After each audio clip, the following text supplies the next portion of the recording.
Voilà, c'est un plaisir de vous retrouver encore ce soir, en cette semaine dite sainte, mais où nous voulons nous préparer pour, et non seulement nous souvenir de la mort de Christ, mais aussi de sa résurrection.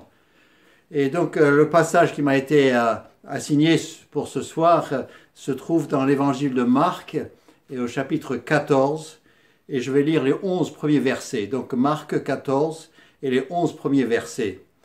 Il nous dit: la fête de Pâques et des pains sans levain devait avoir lieu 2 jours après. Les principaux sacrificateurs et les scribes cherchaient les moyens d'arrêter Jésus par ruse et de le faire mourir. Car ils disaient que ce ne soit pas pendant la fête, afin qu'il n'y ait pas de tumulte parmi le peuple. Comme Jésus était à Béthanie, dans la maison de Simon le lépreux, une femme entra pendant qu'il se trouvait à table. Elle tenait un vase d'albâtre qui renfermait un parfum de nard pur de grand prix, et, ayant rompu le vase, elle répandit le parfum sur la tête de Jésus. Quelques-uns exprimèrent entre eux leur indignation.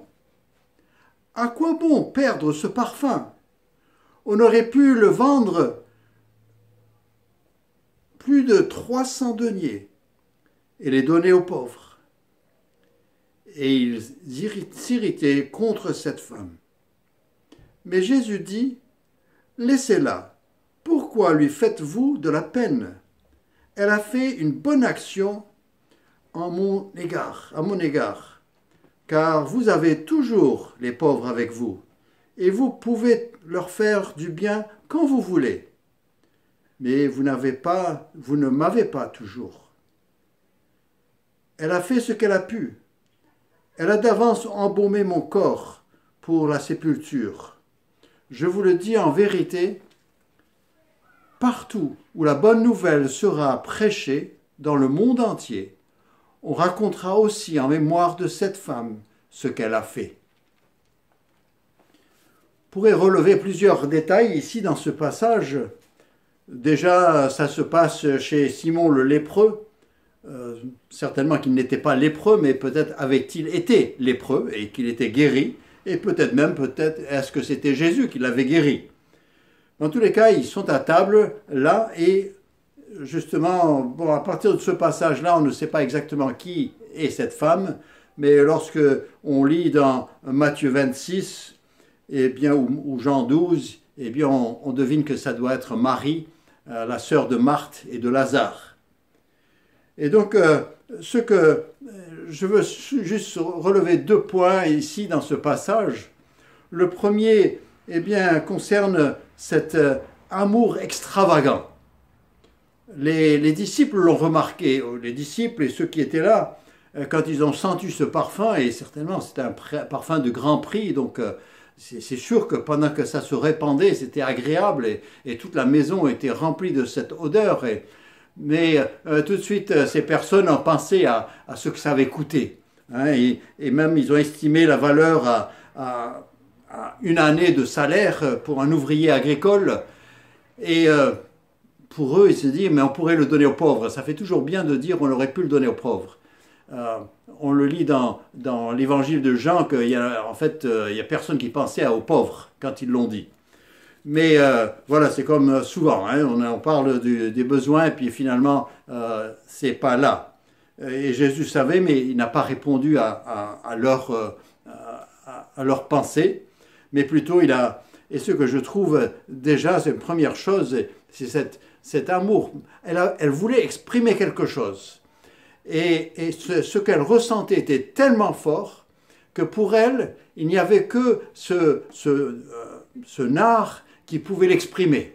Elle avait un tel amour. Vous imaginez un jeune amoureux qui rencontre la fille de son cœur et vous savez que tout de suite il a envie de dépenser, il est généreux et il est prêt à acheter de l'or, il est prêt à la transporter de partout.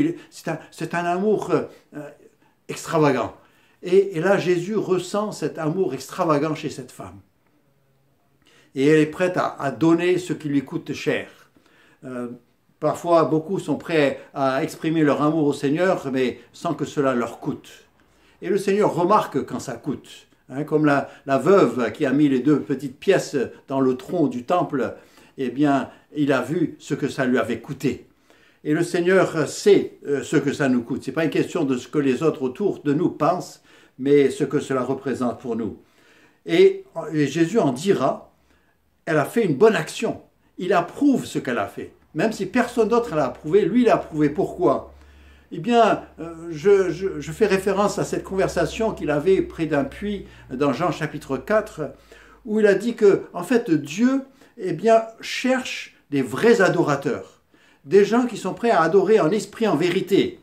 Il n'a pas dit à ceux qui sont prêts à bien parler ou ceux qui sont prêts à faire de bons gestes, mais des vrais adorateurs, quand ça vient du cœur. Et là, Jésus a pu voir que ce geste de cette femme venait vraiment du cœur. Là, lui, il a pris ça comme d'une vraie adoration. Elle ressentait quelque chose pour lui et elle l'a exprimé comme elle a pu. Et elle a déversé ce parfum sur son corps. Elle avait un message à lui donner. Je m'arrête sur cette parole, elle a fait ce qu'elle a pu. Regardez dans le miroir et voyez si cette personne-là, eh bien si Jésus dirait d'elle, elle a fait ce qu'elle a pu. Nous mettons en avant ce que nous avons fait, mais lui regarde qu'est-ce qu'on a pu faire, qu'on n'a pas fait. Est-ce qu'on a fait tout ce qu'on a pu ? Et c'est un bon moment de s'arrêter et de voir si Jésus dirait de nous qu'on a fait ce qu'on a pu. Il a pu le dire d'elle. Ensuite, bien sûr, devant la critique, eh bien, Jésus, c'est lui qui prend la parole. C'est pas elle qui se défend, mais regardez comment Jésus devient en fait le paraclète de cette femme. Il va être celui qui se tient près d'elle. Comme dans Jean 8, près de la femme qui a été accusée d'adultère. Il va se tenir près d'elle, il va devenir son avocat. Comme il nous dit dans 1 Jean chapitre 2 et versets 1 et 2, il dit « Nous avons un avocat auprès du Père ». Et Jésus devient là, sur terre, il devient l'avocat de cette femme et il la défend. Elle n'a pas besoin de parler, il la défend devant ses accusateurs. Et ce qu'il a fait sur terre, il le fait dans le ciel. Ce qu'il a fait pour elle sur terre, il le fera pour nous et il le fera dans le ciel. Actuellement, Jésus se trouve à la droite du Père et il intercède en notre faveur. Il est notre avocat. Et tout de suite, Jésus prend ce geste et il l'applique à sa sépulture. Peut-être qu'elle y pensait vraiment. C'est elle qui s'était assise au pied de Jésus quand Marthe s'était activée à faire beaucoup de choses. Et peut-être qu'elle a compris. Et elle, la seule qui a compris que Jésus allait mourir. C'est la seule peut-être qui a accepté cela. Et Jésus, tout de suite, il a appliqué cela, surtout à sa sépulture, parce qu'il savait que les disciples ne rempliraient pas leur devoir. Eux qui avaient marché avec lui pendant 3 ans et demi, au moment où il est crucifié, où son corps est là, eh bien eux, où sont-ils ? Eh bien ils sont nulle part. Et si ce n'était pas pour des gens comme Joseph d'Arimathée ou Nicodème, ou si ce n'était pas pour les femmes, eh bien il n'aurait pas eu une sépulture qui soit digne de lui. Donc Jésus prend le geste de cette femme et l'applique à ce moment où les disciples manqueraient à leur devoir. Cette expression extravagante, cet amour extravagant, généreux que cette femme présente à Jésus, eh bien Jésus l'accepte, le reçoit et lui attribue une gloire. Il a dit, dans le monde entier, on entendra parler d'elle. Il récompense cette femme. Ça m'a fait penser à une histoire d'un certain Écossais, s'appelait John, qui a choisi de se rendre en Amérique pour se faire une situation et se faire une nouvelle vie, alors que lui, son frère, se consacrait pour l'œuvre du Seigneur. Et son frère est parti en Afrique, et dans le fin fond de l'Afrique. C'est son frère qui a découvert les chutes de Victoria. C'est son frère qui a été le premier à dénoncer l'esclavagisme qui se faisait au cœur de ce continent. C'est au 19e siècle, tout au début du 19e siècle, il était là. Et lui, il était parti pour porter l'évangile de Jésus-Christ à ce monde que le monde n'appréciait pas, que ce monde ne reconnaissait pas. Eh bien, lui, motivé par son amour pour Jésus-Christ, il va dans les fins fonds de ce continent. Et vous allez me demander, mais qui est-ce? Eh bien, c'était David Livingstone. David Livingstone, qui est connu par le monde séculier comme étant un grand explorateur, qui est connu dans le monde chrétien comme étant un grand missionnaire.